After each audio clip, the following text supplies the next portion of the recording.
കൊടുക്കാത്തത്? അല്ലെങ്കിൽ എന്താ കൊടുത്തത്? രാവിലെ ചായ, ഉച്ചക്ക് ചോറ്, രാത്രി 2 ചപ്പാത്തി. ഷുഗർ ആയതുകൊണ്ട് ഇങ്ങനെ പറയ്. കൊടുക്കാന സാധനമായി കൊടുത്തിട്ടില്ല, അതുകൊണ്ടല്ലേ. എന്ത് 4 മണിന്റെ ചായ മിസ് ചെയ്തോ? എന്താ അതിന്റെ ഇൻസ്റ്റയിലെ പേര്? Black rose. പക്ഷെ ഷേപ്പ് കണ്ടിട്ട് ബാക്ക് റോസ് എന്ന് വിളിക്കാനാ തോന്നുന്നത്. വീണ്ടും ബോഡി ഷേമിംഗ്. ഒന്ന് ആഞ്ഞു പിടിച്ചാ കുറെ ഉദ്ഘാടനം കിട്ടൂടി. എന്നെ പെണ്ണാണെന്നപ്പോ ഒരു കാര്യമില്ലാതെ ഒരു അമ്മാവനെ കുത്തിക്കറ്റിക്കൊണ്ട് ഇവര് വന്നത്. ഈ പുള്ളിയാണ് കൊഴലപ്പം തിന്നാനും നിങ്ങൾ പെൺകുട്ടിക്ക് എന്ത് കൊടുക്കും എന്ന് ചോദിക്കാനും വേണ്ടി മാത്രം തൊള്ളാതെ തുറക്കുന്നൊരു മനുഷ്യൻ. എടാ, എന്റെ വീട്ടിൽ എന്റെ അച്ഛൻ മാത്രമേ ഉള്ളൂ. ഞാൻ വീട്ടിന് പുറത്തിറങ്ങി കഴിഞ്ഞാൽ എന്റെ അച്ഛനെ കൂട്ട് ആരുണ്ടാ? എനിക്കത് നോക്കി നിൽക്കാൻ പറ്റൂല. അതുകൊണ്ട് ഞാൻ വരുന്ന വഴിക്ക് അച്ഛനെ തൊഴുത്തി കെട്ടിട്ട് പോകും. അതാകുമ്പോ അച്ഛനെ കൊണ്ട് 3 പശു കൊണ്ട് 4 പേര് സെറ്റ് ചെയ്യും. ഞാൻ ഇന്നത്തെ കാലത്ത് ഇല്ലെന്നാ പറഞ്ഞത്. സത്യമായിട്ടുണ്ട്. ഇല്ലെന്ന് ചേട്ടാ, ഞാൻ ഇന്ന് രാവിലെ ഇങ്ങോട്ട് തുണി മാറാൻ വേണ്ടി അങ്ങോട്ട് റൂമിൽ കയറിയപ്പോഴും കുളിക്കാൻ കുളിമുറി കയറിയപ്പോഴും ഒക്കെ ഒരു പ്രേതം ഇങ്ങനെ നോക്കി നിൽക്കുമായിരുന്നു. ഇതൊക്കെ നോക്കി നിൽക്കുന്ന എന്തോ ഗതികെട്ട പ്രേതമായിരിക്കും. നോക്കിയപ്പോ 4 പേരും കൂടെ ക്യാരംസ് കളിച്ചോണ്ടിരിക്കണ്. അല്ലപ്പോ അച്ഛന് വിശക്കൂലേ? ഇപ്പൊ ആയുർവേദത്തിൽ ചാണകം ഗോമൂത്രം തിന്നണ സൂപ്പർ ആണെന്നാ പറയണത്.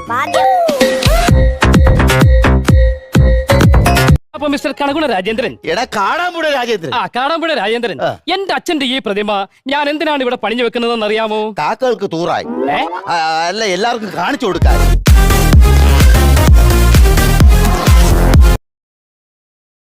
നിങ്ങൾ പുഷ്പയിലെ ഡാൻസ് കളിക്കുകയാണോ? പുഷ്പയിലെ ഡാൻസ് കളിച്ചല്ലടി. പിന്നെ നിന്റെ അപ്പനോട് പറ, കക്കൂസ് ഇവിടെ ഉണ്ടാക്കിയിട്ടേക്കുന്നത് കാണാനല്ലെന്ന്. കൊച്ചു മുതലാളി, ഈ വെളുപ്പിനെ പെട്ടെന്ന് പോകാൻ എന്തോ ചെയ്യണം? തലേദിവസം ഒരു വാളാങ്കുടമ്പഴം വെച്ചൊരു ചൂടുവെള്ളം കുടിച്ചോണ്ട് പിന്നെന്തോ പറഞ്ഞേ? വീട്ടിൽ പോവാൻ. നാട്ടി ആനക്കുമ്പോ നമ്മുടെ കയ്യിലിരിക്കൂലേ ബുദ്ധി. ഞാൻ പറയണ തൊഴുത്തി നിൽക്കണ മനുഷ്യനെ പശു ഓട്ടിക്കൊല്ലണമെന്ന്. എങ്കിലും അങ്ങനെ ചെയ്ത തെറ്റിന് അയാൾ അനുഭവിക്കത്തുള്ളൂ. മുത്തു, നീ ഇപ്പൊ അച്ഛനെ വിളിച്ചല്ലേ? എനിക്ക് ഭയങ്കരമായിട്ട് കംഫർട്ടബിൾ ആയിട്ടുള്ളൊരു സാധനമാണ് നിക്കർ. മനുഷ്യരുടെ രാഷ്ട്രീയമുള്ള നിക്കറിന്റെ രാഷ്ട്രീയം ഇല്ല. കാരണം പണക്കാരായിട്ടാലും പാവപ്പെട്ടായിട്ടാലും 8 മാസം കഴിയുമ്പോൾ സ്ട്രാപ്പ് വലിയും. എന്നിട്ട് അമ്മാവന്റെ ഒരു ഫ്രഷ് ക്വസ്റ്റ്യൻ. ഓ, സ്ത്രീയല്ലേ ധനം, സ്ത്രീ ആണല്ലോ ധനം.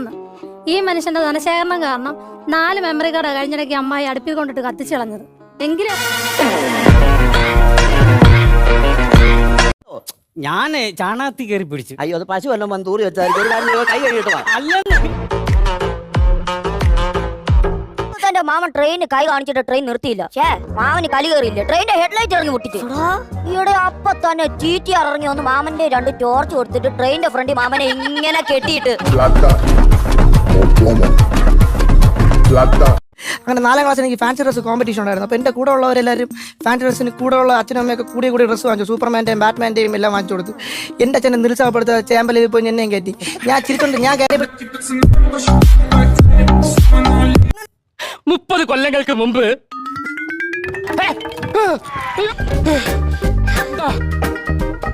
ഇവിടെ നോക്കിയിട്ട് കറക്റ്റ് ആണ്, ഒരു കുഴപ്പമില്ല. കിടിലം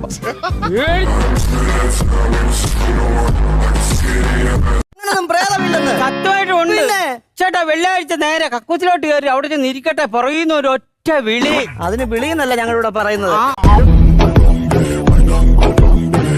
മാമൻ കായല് വീണില്ലേ?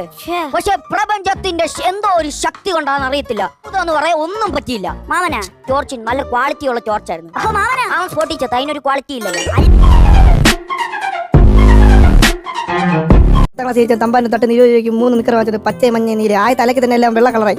അങ്ങനെ 3 നിക്കർ എനിക്കുള്ളൂ. അപ്പോൾ 6 വർഷം ക്ലാസ്സുള്ള ഞാൻ എന്ത് ചെയ്യും? പിന്നെ 3 തിരിച്ച് 3 മറിച്ചിട്ടുണ്ട് ഞാൻ അഡ്ജസ്റ്റ് ചെയ്തു. ഇന്നലെ മറിച്ചാണിട്ടുണ്ടോ ഇപ്പൊ തിരിച്ചിട്ടാണ് ഇന്ന് വന്നത്. ഞാൻ ഒരു കാര്യം ചോദിക്കട്ടെ, ചേട്ടന് അച്ഛനില്ല അല്ലേ? ഉണ്ടോ? പിന്നെന്താ മുതലാളി അങ്ങനെ പറഞ്ഞത്? ഒരു തന്തയില്ലാത്തവൻ വന്ന് 50,000 രൂപ മേടിച്ചോണ്ട് പോയിട്ട് തിരിച്ചു തരുന്നില്ല. അതുകൊണ്ട് നമ്മളെ കടയുടെ പരസ്യം ഈ മതിലിൽ എഴുതിയിട്ട് ആ പൈസ അങ്ങ് മുതലാക്കാൻ. മുത്തു, പെട്ടിപിടി. ചെറുക്കന്റെ ഒരു കാര്യം. ഒരു ഉമ്മയും കൂടെ തരട്ടെ. എന്താ ഈ കാണിക്കണേ? അല്ല, കെട്ടിപ്പിടിക്കാൻ പറഞ്ഞു. പെട്ടിപിടിയാടാ പട്ടി. അല്ല നീ നോക്കി ഇയാൾ ഒരുപാട് പാവം ചെയ്തിട്ടുണ്ടെന്ന്. ഞാൻ എന്താ പാവം ചെയ്തത്? അല്ലല്ലേ, പിന്നെ ചേട്ടൻ അല്ല എന്റെ അച്ഛൻ. ഞാൻ നിന്റെ അച്ഛനല്ലല്ലോ. അതല്ലേ അച്ഛൻ ഒരുപാട് പാവം ചെയ്തിട്ടുണ്ടെന്ന്.